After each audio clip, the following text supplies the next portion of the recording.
Part 2. The Teachings, Essays, Metaphysics and Secrets. Laws of Attraction and Mental Attitude. We must assert that all thinking, observant people have noticed the operation of the ancient mental law of attraction, whereby like attracts like. A man's mental attitude acts as a magnet, attracting to him the things, objects, circumstances, environments, and people in harmony with that mental attitude. Fix your mind firmly upon anything, good or bad, in the world, and you attract it to you or are attracted to it in obedience to the law. You attract to you the character, ideals, people, and things you expect, think about, and hold in your mental attitude with strong desire. Desire is the motivating force that moves the will into action and which causes the varied activity of life, men, and things. Desire force is a real power in life and influences, not only tracts, influences, and compels other things and men to swing in toward the center of the desire, sending forth the currents. In the secret of success, desire plays a prominent part.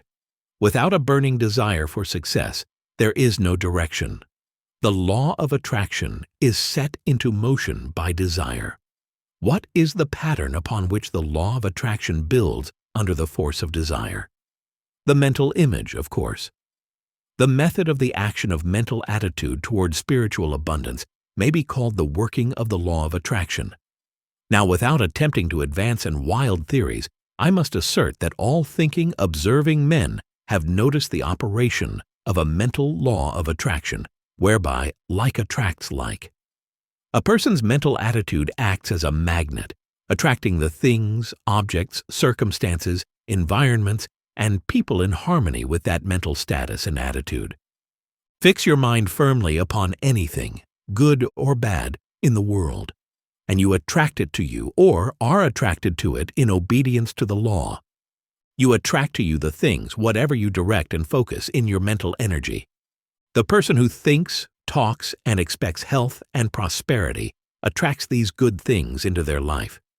Sweep out from the chambers of your mind any negative thoughts and fill up the mind with the strong, constructive, positive, invigorating, helpful, forceful, compelling thoughts and ideas such as success, confidence, health, peace of mind, and the expectation of that which you desire.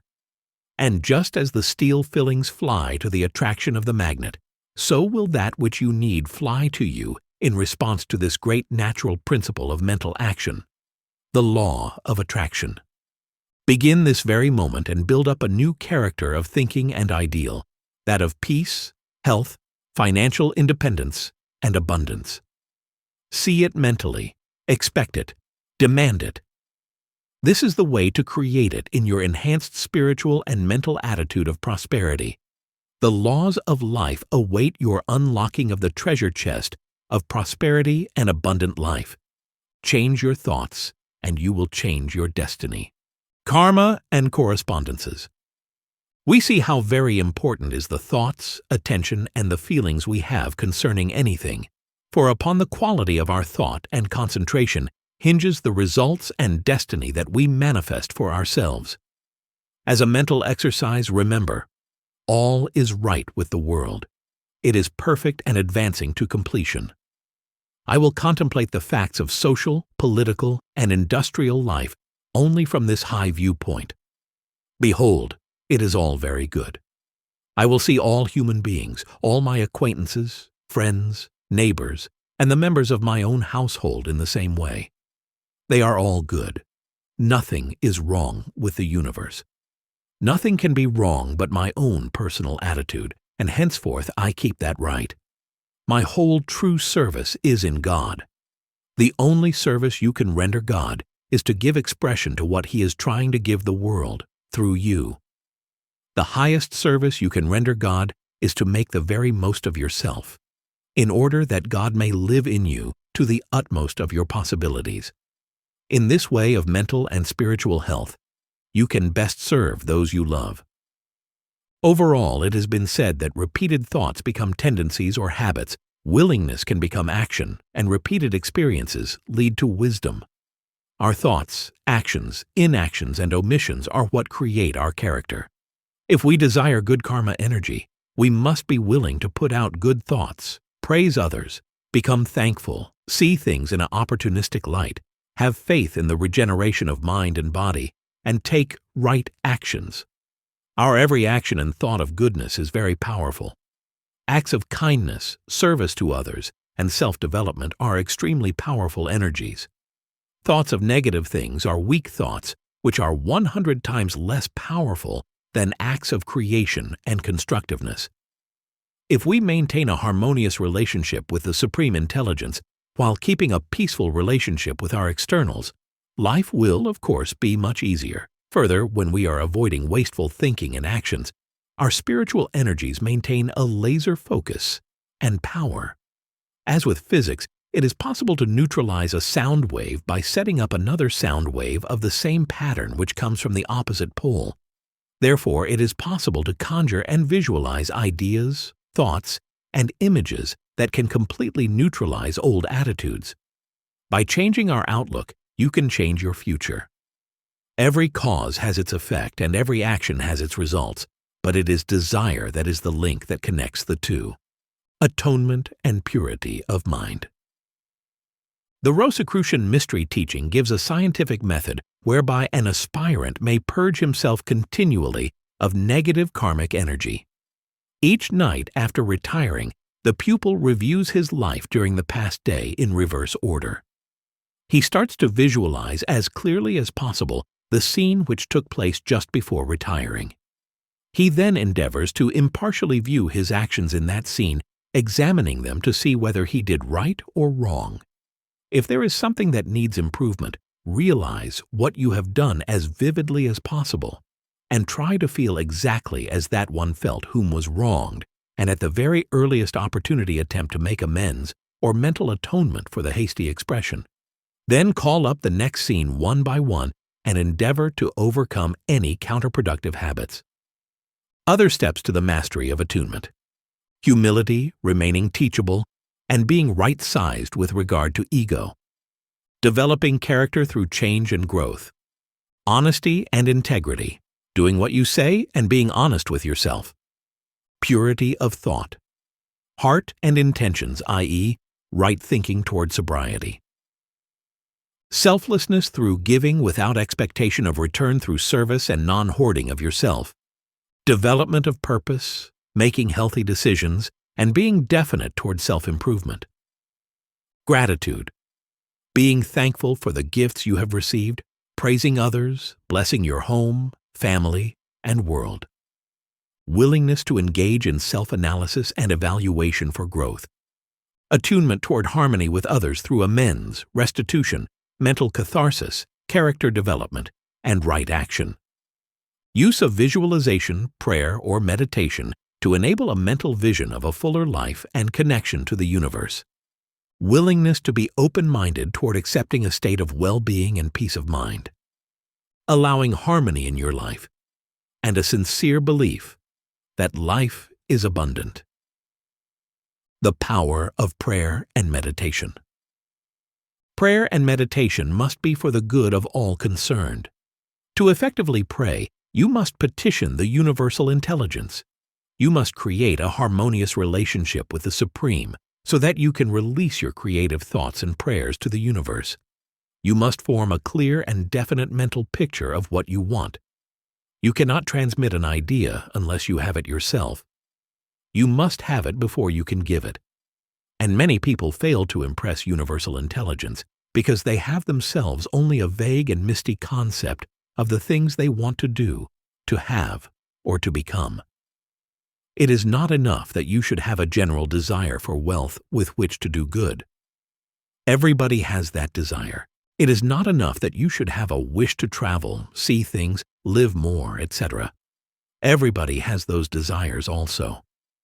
If you were going to send a wireless message to a friend, you would not send the letters of the alphabet in their order and let him construct the message for himself, nor would you take words at random from the dictionary. You would send a coherent sentence, one which had real specific meaning. When you try to impress your wants upon the thinking substance, remember that it must be done with a coherent statement. You must know what you want and be specific and definite. You can never get rich or start the creative power into action by sending out unformed longings and vague desires. Go over your desires and objectives clearly and specifically. See just what you want and get a clear mental picture of it as you wish it to look when you get it. That clear mental picture you must have continually in mind. As the sailor has in mind the port toward which he is sailing the ship, you must keep your face toward it all the time. You must no more lose sight of it than the helmsman loses sight of the compass. It is not necessary to take exercises in concentration, nor to set apart special times for prayer and affirmation, nor to go into the silence, nor to do occult stunts of any kind. Some of these things are well enough, but all you need is to know what you want and to want it badly enough so that it will stay in your thoughts. Spend as much of your leisure time as you can in contemplating your picture. But no one needs to take exercises to concentrate his mind on a thing which he really wants. It is the things you do not really care about which require effort to fix your attention upon them. And unless you really want to get rich, so that the desire is strong enough to hold your thoughts directed to the purpose, as the magnetic pole holds the needle of the compass, it will hardly be worthwhile for you to try to carry out the instructions given in this book. The methods set forth here are for people whose desire for growth and expansion is strong enough to overcome mental laziness and the love of ease, and to make them work. The more clear and definite you make your picture then, and the more you dwell upon it, bringing out all its delightful details, the stronger your desire will be. And the stronger your desire, the easier it will be to hold your mind fixed upon the picture of what you want. Something more is necessary, however, than merely to see the picture clearly. If that is all you do, you are only a dreamer, and will have little or no power for accomplishment. Behind your clear vision must be the purpose to realize it, to bring it out in tangible expression. And behind this purpose must be an invincible and unwavering faith that the thing is already yours, that it is at hand, and you have only to take possession of it. Live in the new way at home, mentally, until it takes form around you physically. In the mental realm, act in the full enjoyment of the things you want. Whatsoever things ye ask for when ye pray, believe that ye receive them, and ye shall have them, said Jesus. See the things you want as if they were actually around you all the time. See yourself as owning and using them. Make use of them in imagination, just as you will use them when they are your tangible possessions. Dwell upon your mental picture until it is clear and distinct, and then take the mental attitude of ownership toward everything in that picture. Take possession of it in mind, in the full faith that it is actually yours. Hold to this mental ownership. Do not waver for an instant in the faith that it is real. And remember what was said in a preceding chapter about gratitude. Be as thankful for it all the time as you expect to be when it has taken form. The person who can sincerely thank God for the things that as yet he owns only in imagination has real faith. He will get rich. He will cause the creation of whatever he wants. You don't need to pray repeatedly for things you want. It is not necessary to tell God about it every day. Your part is to intelligently formulate your desire for the things which make for a larger life and to get these desire arranged into a coherent whole, and then to impress this whole desire upon the formless substance, which has the power and the will to bring you what you want. You do not make this impression by repeating strings of words. You make it by holding the vision with unshakable purpose to attain it and with steadfast faith that you do attain it. The answer to prayer is not according to your faith while you are talking, but according to your faith while you are working. Keep yourself focused and thinking in the certain way with acts, not words. You make it by holding the vision with unshakable purpose to attain it and with steadfast faith that you do attain it. The answer to prayer is not according to your faith while you are talking, but according to your faith while you are working. You cannot impress the mind of God by having a special Sabbath day set apart to tell Him what you want and then forgetting Him during the rest of the week. You cannot impress Him by having special hours to go into your closet and pray if you then dismiss the matter from your mind until the hour of prayer comes again. Oral prayer is well enough and has its effect, especially upon yourself, in clarifying your vision and strengthening your faith, but it is not your oral petitions that get you what you want. In order to get rich, you do not need a sweet hour of prayer.